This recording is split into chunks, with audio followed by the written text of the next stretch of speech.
This is a beginning of a series on the Rheem Ruddd 80% RGDG model furnaces.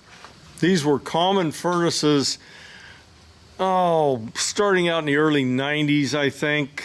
Standard old 80%ers, fairly simple furnace, pretty widely used, reasonably priced sort of thing.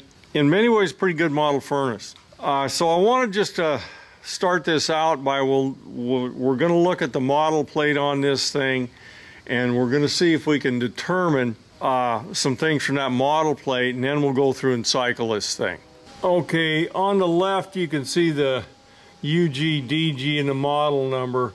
What I'm looking at right now is, let's take a look at that serial number.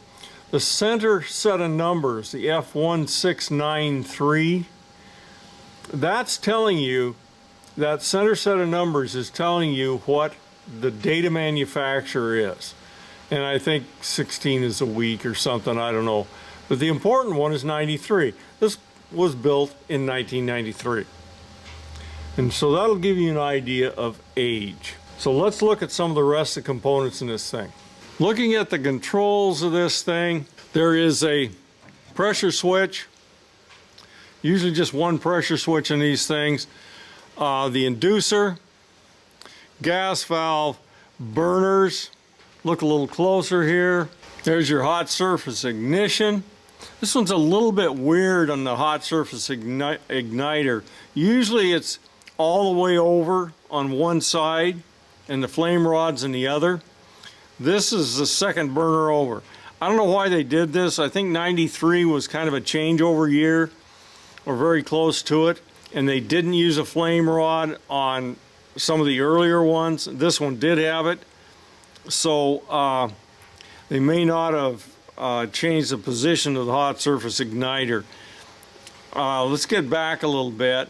Now again, you can see the hot surface igniter right here on the second burner over, and the flame rod right here. Most furnaces now would have the hot surface igniter here and the flame rod over there. The flame rod on one side, hot surface igniter on the other. But that isn't the way they did this one. This is the way they did this. Now, this is an 80% furnace, so there's no condensate issues or anything like that, or secondary heat exchanger.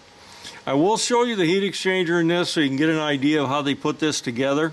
Now this heat exchanger is interesting in that it has a tubular heat exchanger. All these tubes are part of that primary heat exchanger. And of course, primary meaning it's just the only one. Let's see if I can look over here. You can see some of the rest of this. Back here, this manifold intersects with some tubing, and it's kind of hard to see the tubing.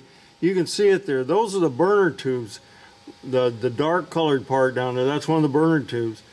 Goes to this manifold, goes through these little tubes that loop back, and then goes to another manifold here, and the inducer is pulling off of it. Interesting idea, probably pretty efficient. This one has been installed for a number of years, and it's still working. You know, it hasn't broke the heat exchanger or nothing. Looks like it's kind of flaking off some of the aluminizing, but it's still okay. Now looking down below in the fan housing, we have a integrated furnace control. This was one of the earlier integrated furnace controls, but it did all the things that all integrated furnace controls do, and it has a code light.